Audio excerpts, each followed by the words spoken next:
what is it about this generation? I know everybody thinks their generation is the worst, that they're all right. And we're right too. This is the worst generation there ever was. Not the worst generation there will ever be, because the next generation is going to be worse. but we are so far the worst generation there ever was. It's true. What are we supposed to do about that? There is an attitude which really is frightening. The attitude is, since we're a generation that is not so, we're not so holy, we're not so spiritual, we're not so this, people are not really ready to do all the, so we have to lower the standards. Or in different words, we have to find a form of Yiddishkeit that works for the people.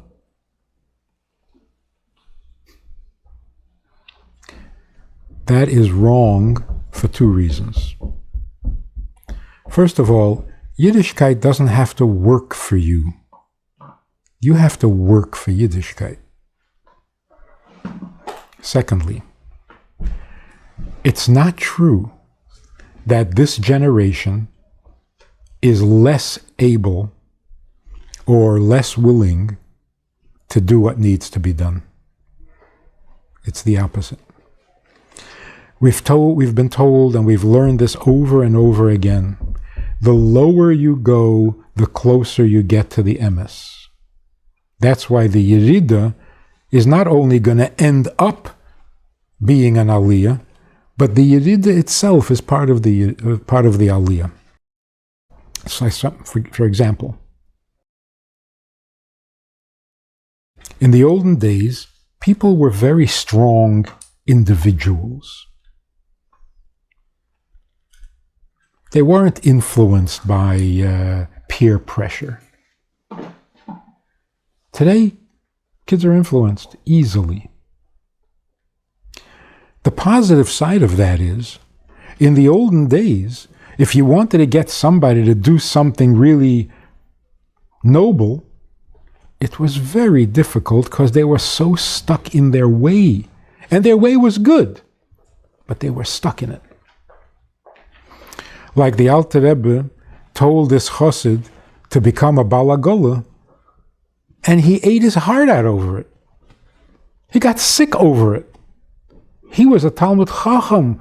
Why should he be a balagola? Until his wife showed him what it means to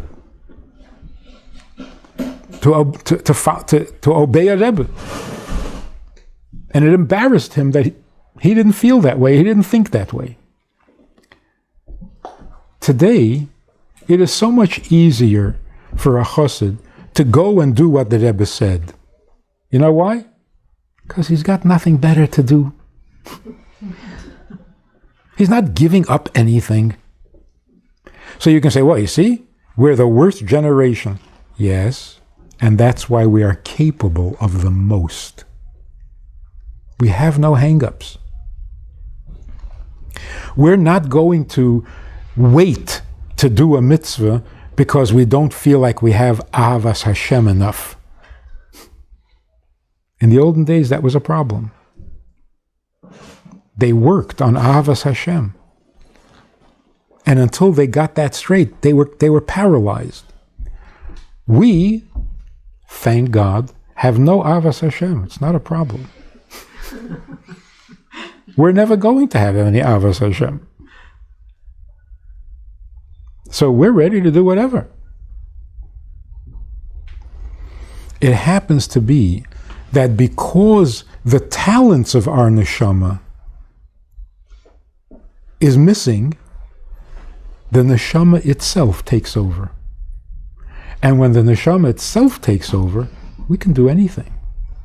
In fact, we want to do what earlier generations were afraid to do. If you say, for example, to the average Jew today, Do the mitzvah because the Eibishter wants it. Because the Eibishter needs it. It's not even about you. They're so inspired by that. In the olden days, if you said to a chassid, a real chassid, a deep chassid, do the mitzvah because the Eibishter wants you to, he would get depressed. If I do the mitzvah, will it really be because the Eibishter wants, or there's a my Yetzer Hara get in the way, and I'm really doing it for myself because I want? And it was a problem. To do what the Eibishter wants or needs is so noble, it's so selfless, it's so that even the big tzaddikim were not capable of that. They were doing it because they were tzaddikim. To get past that and just do it because the Eibishter wants, wow, that was like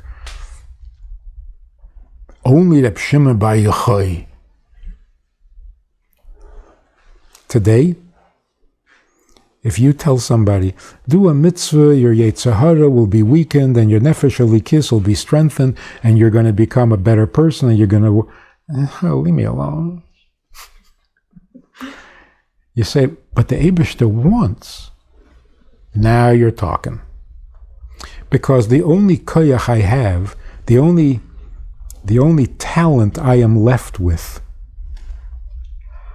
is him. For me, I have no talents. So we are actually capable, and particularly the next generation, is capable of doing magnificent things that a generation ago would have had a hard time even imagining. Like, for example, how do we think about the Rebbe? What do you feel about the Rebbe? What is your iskashus to the Rebbe? How does the Rebbe affect your life? What is it? Oh, it's such a messy, complicated. Who is Makusha? Who's not Makusha? The next generation that's growing up now, the bar mitzvah boys and girls, they have such a healthy relationship with the Rebbe. Oh, the Rebbe said, then let's do it. Does that mean you're Makusha? What? A what? What's a Makusha? They have no hang-ups. You say the Rebbe always wants people, okay. You're a Makusha. No, I'm not. I'm just doing what the Rebbe said. It is so clean. It's so innocent. And it's because they never saw the Rebbe. So their lack actually empowers them to do more. Because those who knew the Rebbe, saw the Rebbe, they have opinions. Messy. These kids, I think that's what it means, that the children were the first ones to say, Ze Keli v'yanvehu. Why? Because they were not complicated. They didn't know enough to be confused. They didn't know enough to mess up and have their own opinion. So when they saw the Eibishter, they said, oh, that's the Eibishter. It's beautiful. So this notion that we have to expect less is simply wrong. It's wrong. We're not capable of less. Make any sense?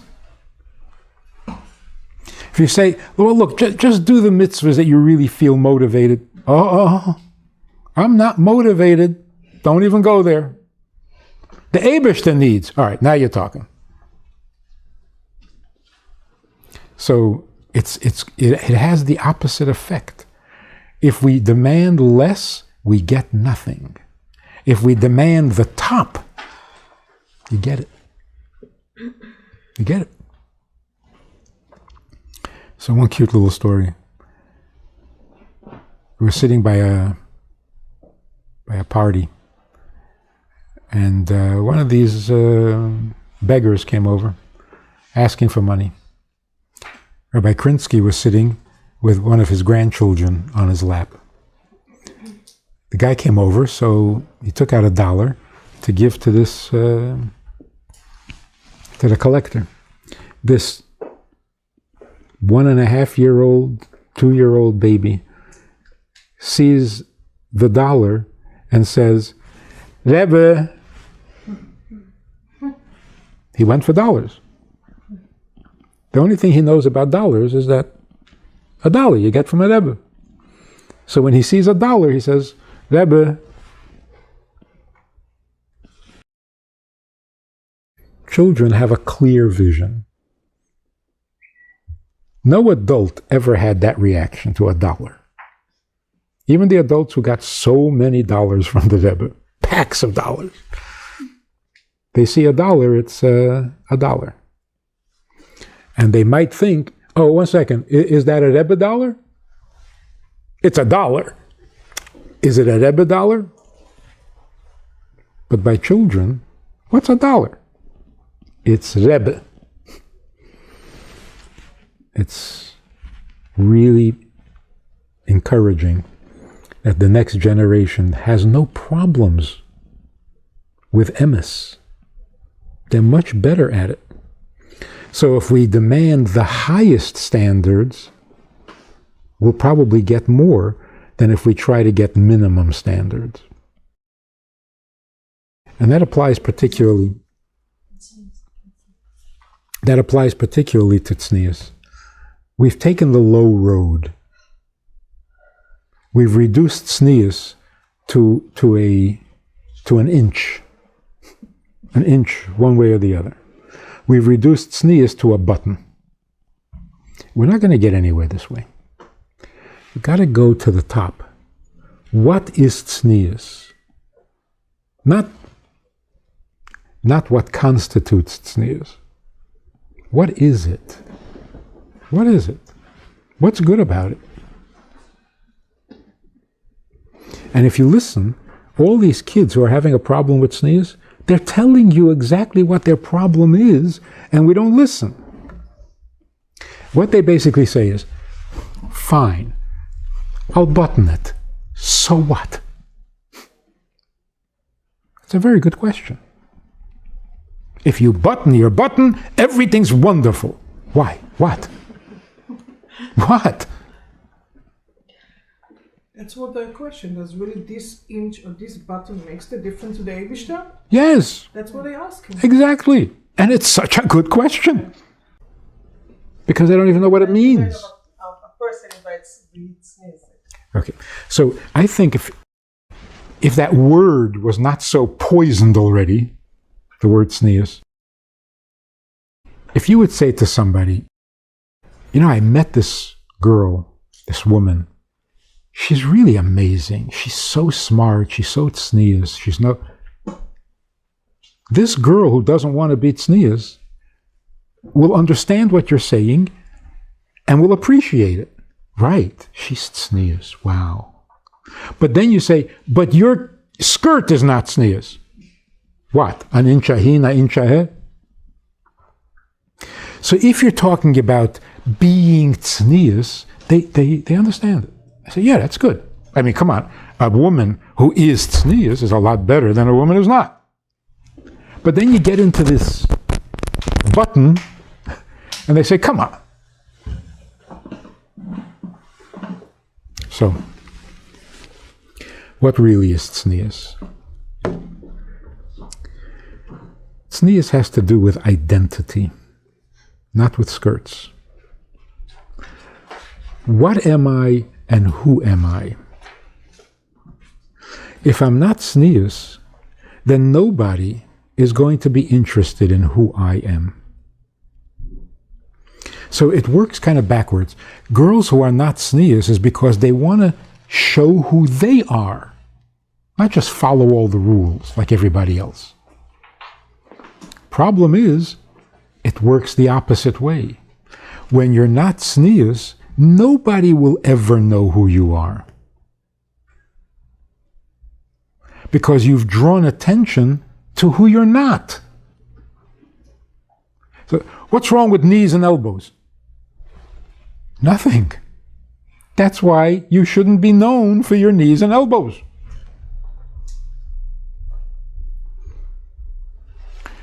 So to put it in vulgar terms, a girl who's not dressed sneezdik and has a conversation with a group of boys and they all walk home, what are they thinking? They're thinking, she has knees and she has elbows. See, now they know who she is. It gets in the way. What you see with your eye does not allow you to understand and know a person. Because the eyes only see things, and a person is not a thing.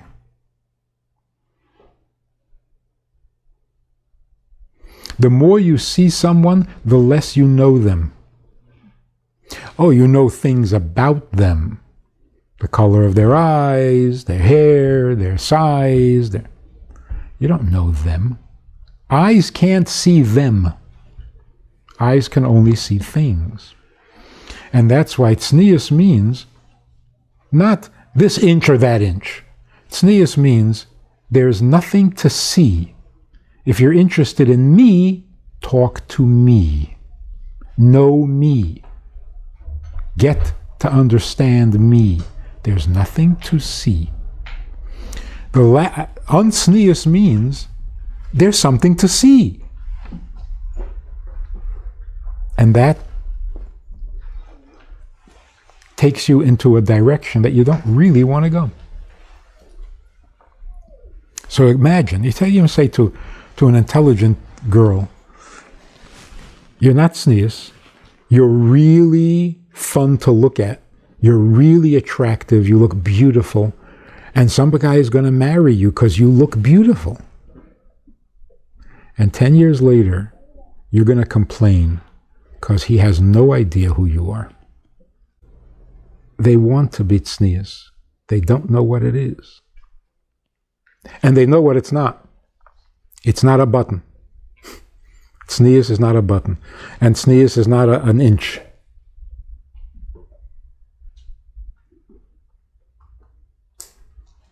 But if there's anything a girl wants more than anything else, it's to be heard and understood. She likes to be looked at and complimented. Yeah, but that's not what she really wants. Only she thinks that if she attracts attention with the eyes, if a boy will look at her, then he'll get to know her. Doesn't work like that. Just doesn't work. And that's why the Eibishter doesn't let us see him. Wouldn't it be inspiring to see the Eibishter?